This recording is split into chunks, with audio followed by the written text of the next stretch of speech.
आज मेरा बर्थडे है और मैं सुबह उठ के देखती हूँ, मैंने सोचा मेरे लिए कुछ सरप्राइज होगा। देखा तो मेरी सासू माँ रंग घोल रही थी और इधर मेरे पापा मम्मी बैठे थे और ये रोहित बैठे थे, ये बातें कर रहे थे क्योंकि आज मेरी मम्मी पापा घर पर आए थे।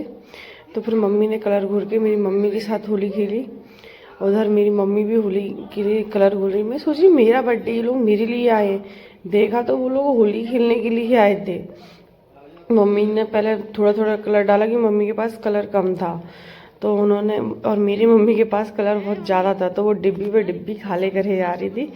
तो मेरी मम्मी ने कलर घोरा, तब तक मेरी सासू माँ ने उन्हें बिगाड़ दिया फिर, क्योंकि वो ये लोग बिगाड़ने वाले हैं मेरे पापा को और ससुर जी को। तो मम्मी ने इसमें कलर बहुत सारा करा लिया। फिर मम्मी ने भी सासू माँ को लगाया कलर। मम्मी कह रही नहीं, मुझे आज पार्टी में जाना है आज। तो फिर मैंने कहा यार ये कौन सी पार्टी की बात कर रही है, लेकिन फिर भी दोनों ने होली खेली। मम्मी ने खूब ढंग से मम्मी को बिगाड़ा और उन दोनों ने आपस में बहुत अच्छे से होली खेली। यहाँ तक कि उन्होंने तो एक दूसरे को इतना बिगाड़ दिया ना कि ऊपर से कलर डाल भी दिया, मुंह पे लगाया। तो मेरी सासू माँ बोली नहीं थोड़ा और बिगड़वा लो मुझसे, क्योंकि मैंने आपको ढंग से बिगाड़ नहीं पाया। फिर मेरे ससुर जी आए, बोले ये क्या हो रहा है। फिर मेरे पापा भी आए, दोनों हंस रहे थे कि ये लोग होली खेल रहे थे। फिर वो लोग नीचे गए तो ये लोग भी उनके पीछे पीछे जाने लगे, क्योंकि इन्हें भी होली खेलनी थी। वो लोग बेचारे शांति से जा रहे, उन्हें क्या पता कि ये दोनों पीछे से आ रहे हैं होली खेलने के लिए। वो बेचारे तो बाहर पोर्च में बैठ के है ना खड़े थे, तो कुर्सी डाल रहे थे एक दूसरे के साथ बैठने के लिए। लेकिन ये लोग, मम्मी तो और ज़्यादा कलर मिला के ले आई, उनके पास कलर कम था ना तो और डाल लाई। और ये देखिए उनका कलर कैसे शाइन कर रहा है। और ये उधर मेरे ससुर जी और मेरे पापा जी बैठे थे। मैं इन लोगों के पीछे पीछे छुपके गई, क्योंकि मुझे वीडियो बनाना था। मैंने ये बढ़िया है। जैसे ये लोग गए, इन्होंने, मेरी मम्मी ने पहले क्या है ना सूखी डिब्बी का वो खोला ढक्कन, क्योंकि मेरी मम्मी ने पहले सूखी डिब्बी का कलर भरा। देखिए ये सूखी डिब्बी भर के उसका मम्मी ने कलर डाला। ये देखिए सामने से ये दोनों पहले तो खुद बिगड़े, फिर इन लोगों ने पापा को और ससुर जी को बिगाड़ा। और ये देखिए बेचारे कितने शांति से बैठे हैं। उसके बाद मैं भी छत पे आई, मुझे पता तो चला, मुझे लगा कि मेरे ऊपर डांटना पड़ जाए कहीं। ये देखिए पापा जी कैसे खड़े हैं, बेचारे पूरे बिगाड़ दिए। फिर मेरी सासू माँ को लगा कि उन्होंने कलर कम डाला है, तो फिर वो दोबारा कलर लेके आई। फिर उन्होंने दोबारा और सूखा रंग है ना मेरे पापा के सिर में भरा। उनकी टकली है ना बिल्कुल चमक रही थी, और उसमें पानी डाला ऊपर से। मम्मी के में पानी कम था तो उन्होंने कलर ही डाल दिया, जिससे कि उनका ऊपर से और वो हो गया, पूरा मुंह पे बिगड़ गया था। और फिर पापा से समझे आप देखो ये क्या हो गया।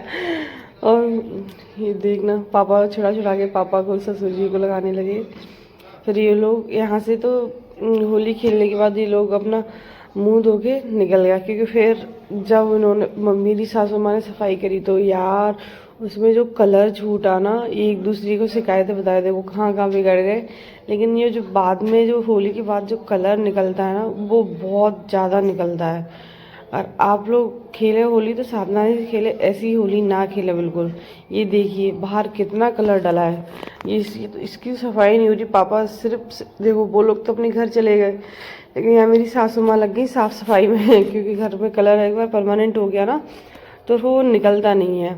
ये मेरे पति देव हेल्प करवाते, पहले तो इन्होंने होली करवाई दोनों को आपस में, और उसके बाद ये है ना हेल्प करवाते हुए। ये मम्मी ने नया लोवर दिया, पुराना लोवर दिया था, धुला धुलाया कि इसको पहन लेना, लेकिन वो भी बिगड़ गया। पहना तो था नहीं, और जो कपड़े पहने थे वो भी बिगड़ गए। फिर मम्मी है ना, मम्मी ने कहा कि बाद में देखूंगी। ये रोहित पानी लेके आ रहे थे तो मम्मी ने कहा पहले धो लेते हैं, क्योंकि ये पोर्च गंदा हो गया ना फिर वो छूटेगा नहीं।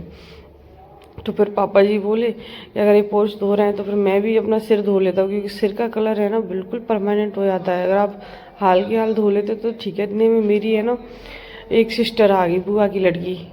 वो कहने लगी जीजू आओ होली खेलते हैं। रोज कहती मेरे पास तो कलर है तू देख लेना। फिर कहती मैं तो चिप्स लेने आई थी, मैं तो चल दी। फिर ये है ना ये साफ़ सफाई हो रही थी, इधर ये लोग बातों में लगे हुए थे, उधर पापा जी अपना सिर धो रहे थे। ये देखिए पापा जी कितने बुरे सारे कलर से बिगड़ गए हैं।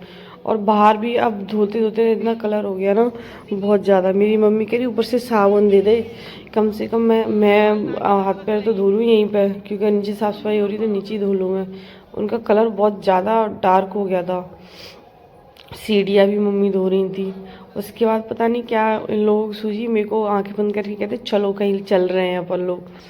मैं पूछ रही थी कहाँ जा रहे हैं, कहाँ जा रहे हैं। मम्मी बोली किसी की शादी है वहाँ जा रहे हैं। लेकिन मैं दोबारा पूछ रही थी, मम्मी उधर दुकान से पता नहीं क्या लेने गई थी। बोल रही थी कार में बैठ जा, कार का लॉक भी लगा था। बोलती है चल चल। तो फिर मैंने कहा इधर का गेट तो खुला होगा, तो इधर का गेट खुला तो मैं कार में बैठी और फिर हम लोग निकले घर से। मैं बार बार पूछे जा रही थी, फिर भी कोई मुझे बता ही नहीं रहा था कि कहाँ जा रहे हैं कहाँ नहीं जा रहे हैं। फिर उसके बाद है ना, मैंने शिवानी को बोला फाइनली अगर मैं अकेली नहीं जा रही तुझे भी आना ही पड़ेगा। फिर ये आई, जब ये आई तो फिर हम लोग पहुँचे ठाटीपुर। और ठाटीपुर में ये होटल बड़ा फेमस है, इसके न्यूज़ में भी चर्चे बहुत रहते हैं। फिर मैं वहाँ से उतरी तो फिर मैंने पूछ रही थी कहाँ जा रहे हैं, मेरे से शायद कुछ सामान वगैरह लेने जा रहे होंगे। फिर उसने मेरी आंखें बंद कर ली। अरे यार मैं कह रही थी चल बता ना कहाँ पे जा रहे हैं। तो उसने मुझे बताया कि आज आपके लिए ना डिनर रखा है, डिनर पार्टी है, उसके बाद घर पे है ना कुछ आपके लिए सरप्राइज़ भी है। तो मैंने उसे थैंक यू बोला, क्योंकि वो मेरे लिए बहुत सारी प्लानिंग्स करती रहती है, उसे मुझे सरप्राइजेस देना बहुत पसंद है। फिर हम लोग घर पे आए तो मैंने देखा उन्होंने मेरे लिए केक मंगा के रखा था और एक सूट भी था जिसे मैं आपको बाद में शॉर्ट्स में रिवील करूँगी। तो फिर मैंने केक कट किया और ये केक बड़ा ही प्यारा था, ब्लू वैली फ्लेवर का था और बेकरी से लेके आए थे, बहुत ताज़ा था। और गुल्लू इतना खुश हो रहा था कि जैसे उसी का बर्थडे हो। तो हम लोग पहले तो मैंने कैंडल्स निकाली क्योंकि कैंडल्स उसमें गिर जाती है। फिर मम्मी ने मेरा तिलक भी किया। मम्मी इतना खुश हो रही थी, मम्मी ने इतने बर्थडे तो शायद अपने बच्चों के भी नहीं मनाए होंगे जितने बर्थडे शादी के बाद मेरे मन चुके हैं। फिर मेरी मम्मी ने मेरे को नौछावर करके रुपए दिए और मेरी सासू माँ ने। और फिर है ना सब लोगों ने मुझे बारी बारी से बर्थडे विशेष दी, केक खिलाया मेरे पतिदेव ने पहले, फिर सभी लोगों ने केक खिलाया। और सच्चू तो इतना खुशी के मारे खा नहीं रहा था, उसकी तबीयत ख़राब थी, लेकिन उसे केक कट करने में बड़े मज़े आ रहे थे। उसकी तबीयत आजकल ख़राब है ना, इसीलिए। होली भी है, पहले होली खेली, फिर हमने बर्थडे सेलिब्रेट किया और उसके बाद मैंने भी सभी को केक खिलाया। मैं कह रही बार बार नहीं खाऊंगी, लेकिन फिर मैंने कहा मैंने मम्मी को केक खिलाया और मम्मी ने मुझे खिलाया केक। मम्मी ने मुझे हल्का ही खिलाया क्योंकि वो सबसे केक खाते आई थी। मम्मी का देखिए ये पेट भी बिगाड़ दिया, मम्मी कह रही मुझे खिला रही है या पेट को खिला रही है। फिर मम्मी ने मेरी नाक से केक लगाया और गाल से भी केक लगाया, क्योंकि हमारी मम्मी मस्ती बहुत करती रहती है। फिर मैंने रोहित को केक खिलाया और फिर मैंने है ना आराम से फ़ोटो शूट कराया। उसके बाद रोहित कहते मैं हट जाता हूँ, फिर तुम लोग कर लो। फिर मैंने और मेरी देवरानी ने भी फ़ोटो खिंचवाए थे। और आपको ऐसे और ब्लॉग्स देखने हैं तो मेरे चैनल को सब्सक्राइब करें और मेरे वीडियो को लाइक करें। फिर मेरी देवरानी ने मेरा तिलक किया और फिर उसने थोड़ी मस्ती भी करी। उसने होली थी, थोड़ा कलर भी डाला, लेकिन सिर पे डाला क्योंकि फ़ोटो ख़राब हो जाते ना। फिर उसने है ना केक कट के, कुल्लू है ना दे ही नहीं रहा था केक, फिर काटने के लिए चक्कू, फिर ना उसने वैसे ही उठा के खिला दिया। और उसने फिर नौछावर भी करी। उसमें उसकी शकल नहीं दिख रही, लेकिन शॉर्ट्स में वो मेरे साथ आपको प्रॉपरली दिख जाएगी। मम्मी कह रही उधर से आ तो तेरी शकल भी दिखेगी, फोटो भी अच्छे आएंगे। तो फिर रोहित ने कहा टॉवल वहाँ से हटाओ, क्योंकि रोहित टॉवल के ऊपर ही बैठ गए थे। फिर हम लोगों ने भी फ़ोटो खिंचवाए थे। ये लोग शादी का बोल के मुझे पार्टी देने लेके निकल के चले गए थे। फिर मैंने कहा सिर्फ मैं भी पल्लू डाल लूँ। मैंने डाला, लेकिन मेरी जो साड़ी वैसी थी तो उससे ढंग से फ़ोटो नहीं आया। फिर भी मैंने उसको पकड़ के रखा, फिर हमने फ़ोटो खींचे बहुत सारे और हम लोगों ने बहुत सारी मस्ती भी करी। शिवानी दिल बना रही थी। और आपको ऐसे अगर मेरे ब्लॉग्स अच्छे लगते हैं तो मेरे चैनल को ज़रूर सब्सक्राइब करें और मेरे वीडियो को लाइक करें। और उसने मुझे पैसे दिए। और आज के दिन हम लोगों ने बहुत डांस मस्ती करी, लेकिन मैं बिजी थी तो मैंने वीडियो नहीं बनाया। Thank you so much.